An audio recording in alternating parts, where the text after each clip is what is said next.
on the News Channel 5 network. This is Open Line.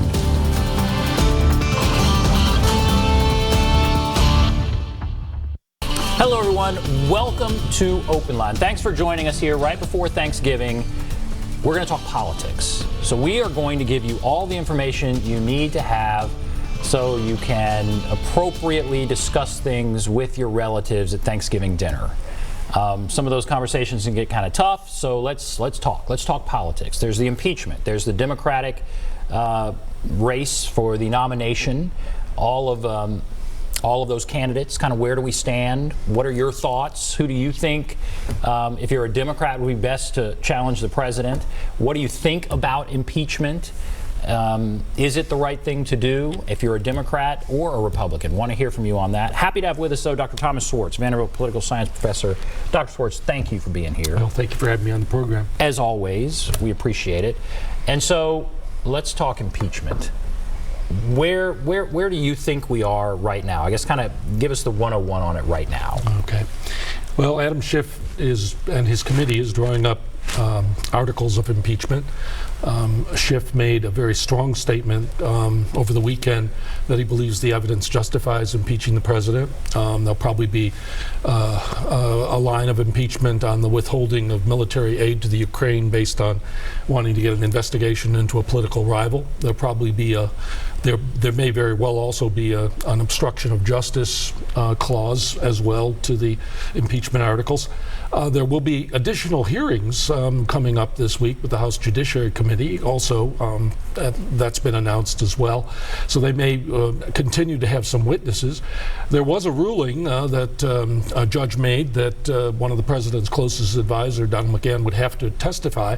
The White House immediately appealed it. So how quickly things will go is still up in the air. And Schiff made it clear that he did not think they needed additional witnesses to draw up the accounts on the impeachment. So we're kind of at a point where the Democrats are pretty certain to move ahead. Everyone's watching these public opinion polls. What they show is that the country is almost evenly divided. Today, CNN had impeachment at 50% and opposed to impeachment 45%. It's still very partisan. Overwhelmingly, Democrats approve of impeachment and overwhelmingly Republicans oppose it. Independents have been going back and forth, although seemingly to trend against impeachment now, although that's not clear. So we're seeing there was a tweet there from Donald Trump. We're certainly seeing all of the witnesses that have testified. And so let's go back as a historian. Mm-hmm. Let's go back to Watergate.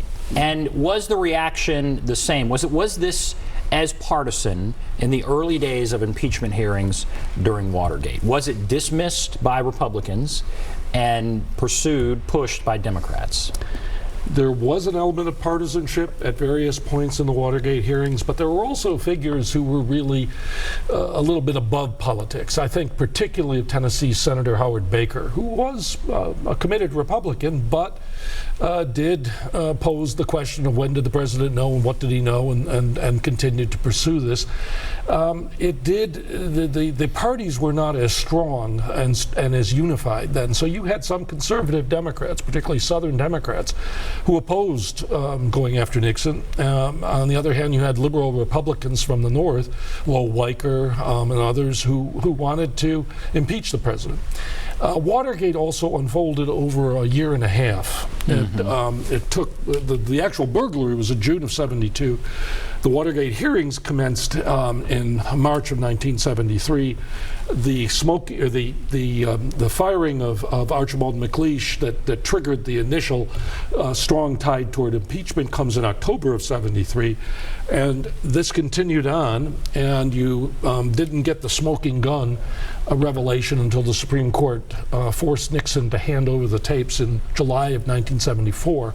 So it unfolded over a longer period of time, which allowed, in a way, or which did shape, I think, a less partisan atmosphere. And by the time Nixon left office, it was truly bipartisan. He had a core supporters, but it was very few, and most of the Republicans in the Senate had turned against him.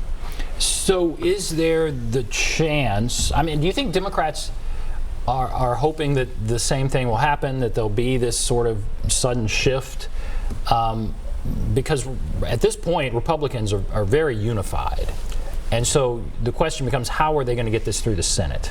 Yeah. No, and I think part of this, one has to look a little bit at the context. When Richard Nixon faced these issues, the economy was in real trouble. There were a lot of other issues going on. We had war in the Middle East. We had lots of problems. And it had all weakened him. I think his authority looked weaker. He had Henry Kissinger doing the diplomacy. He was trying to survive in Watergate. And the result was, I think, that his popularity plunged. And he did have his loyal supporters, but they were nowhere near as fiercely loyal as the Trump base has been to him. I think that context, the fact that there were a lot of problems in the country economically, inflation and unemployment, all of that, I think, contributed to Nixon losing support more than Donald Trump has, with a very strong economy and generally a sense that, at least economically, things are in the right direction. So I think context does matter. It's also the case that Nixon was impeached when he was after he had won his election. So he was not facing another election. And so those who supported impeachment could make the case that because he didn't face another election, impeachment was the only choice they had to get rid of him.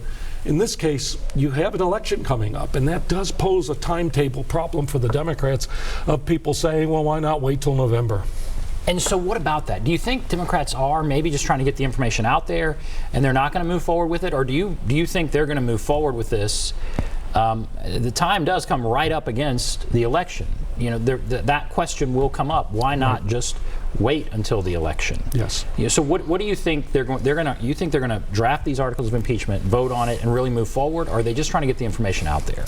Well, I had the sense that they might be moving toward seeing the public opinion polls and seeing the continuing partisan split, that they might move toward some alternative, perhaps a censure of the president, a vote in the Congress just saying that we believe this was really inappropriate behavior on the part of the president, and we censure him.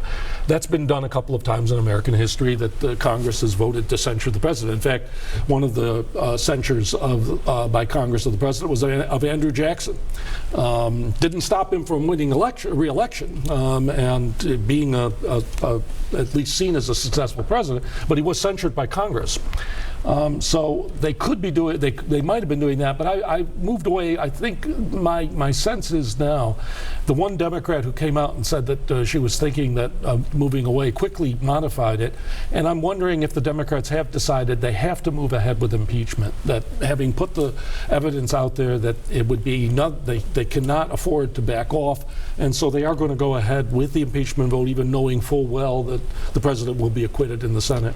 Knowing full well the president will be acquitted in the Senate, and then the question becomes, does it hurt them? I mean, if you move forward with impeachment, does it somehow make him stronger? Now, you see his tweets over and over again, and it says Democrats have nothing here, and it's just going to make a big landslide victory for Republicans. I mean, that's kind of the narrative they're advancing. Is there that danger? How likely is that? What are your thoughts there? Well, I think that the real interesting thing would be the 31 Democrats who have House seats that were won by President Trump, or where the district voted for Trump, and who are in seats, in effect, that in which there clearly was much more sympathy for the president, and so whether that affects them. And so far they've stayed pretty direct toward impeachment, so they may be reading the tea leaves as being, this is not going to hurt us, we should go ahead with it. It doesn't seem to matter to the voters in my district. It may fire up both bases. In that sense, one of the things that's going on here is firing up both bases, and the idea being that the 2020 election will be on who can turn out the most voters. In that sense, the Democrats going for impeachment is a way to make their voters as enthusiastic as possible to turn out, just as the Republicans, in defying impeachment, are trying to do the same, and that the real choice will then be seen in November. Yeah, that's very interesting stuff. So we're going to continue talking about that. If you have a question about impeachment, certainly call in. We want to talk about that. Then we were also putting up some pictures of the Democratic race. There was a debate just recently. You have two new people who have gotten in, right? Bloomberg and Patrick. Where do you think the race stands right now? Well, what's really interesting is that Joe Biden remains.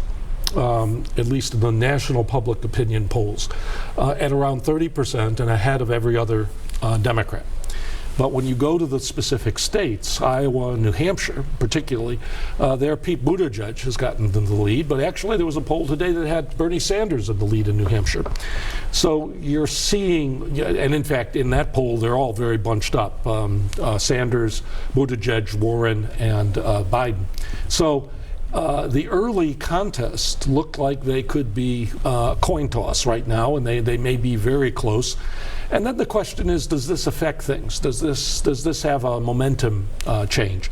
Bloomberg is obviously pitching it on the idea I can ignore these early contests and get in when Super Tuesday happens and when more of the delegates get selected. He's already run, I've seen several of his national TV ads. He bought time on 60 Minutes. He bought time on several popular programs to broadcast his presidential ads. So he's already out there, just as showing what happens when you're a billionaire. You can buy lots of television time. Right. And he's doing that.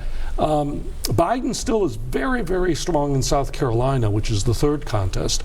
So if he could survive the first two, he's more than likely to win decisively in South Carolina with the African-American vote.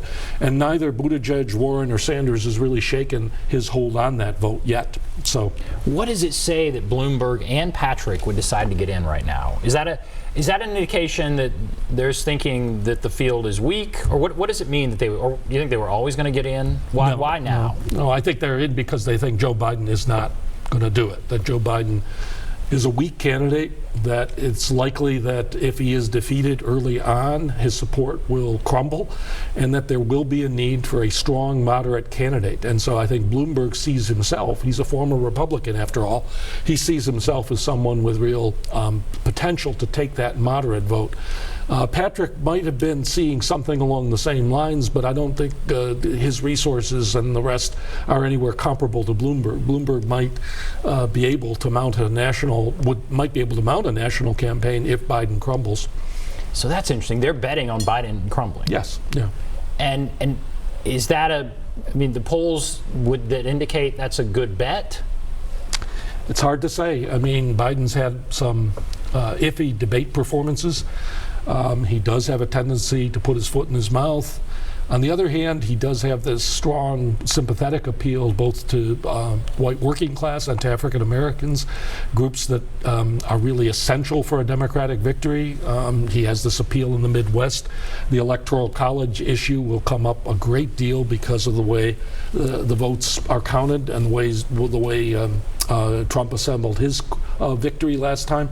So Biden still seems to be the strongest candidate against Trump. When you pair them up against each other, he seems to have the strongest lead against Trump.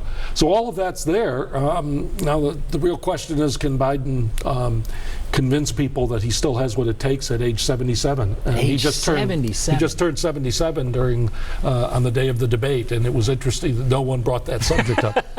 And it's amazing. We're sitting here, it's November, and we'll have Christmas, and then it's going to be January, then it's going to be 2020. Right. And these things, the Iowa caucus and all of these things come up pretty fast after that. We will elect a new president in less than a year. That's right. And so all of this stuff really starts happening in January, doesn't it? Yes. Talk a little bit about the map and the calendar, I guess. Well, the calendar is Iowa comes up early in February, and then you followed relatively quickly by New Hampshire, and then another week or so, and then South Carolina, and then you're going to get to Super Tuesday in March. So things will happen very rapidly. And when you think about it, the Iowa combination last time with the Republicans, Trump actually lost in Iowa, but then he did very well in New Hampshire, and the momentum seemed to shift toward him when it went down to South Carolina.